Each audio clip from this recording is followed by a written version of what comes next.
So I have not been writing as much as I used to, and what I have started to do again is go back through some series of poems that I had written. I have hundreds of poems, literally, that I've written over time.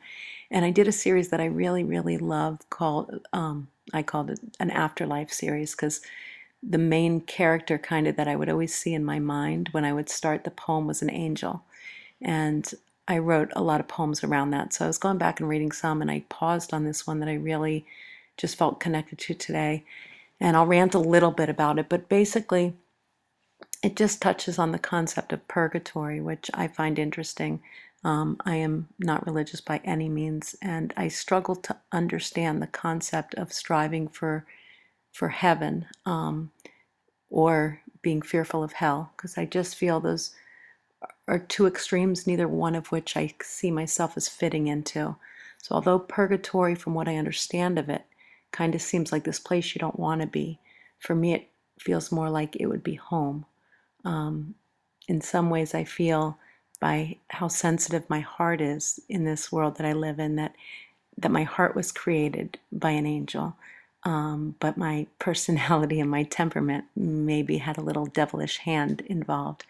So I think that part of my journey is coming to embrace that I don't really feel the need to strive for the above or be fearful of the below. I just need to figure out how to integrate a combination of that doesn't allow too much suffering in this human condition and that brings positive things to this world.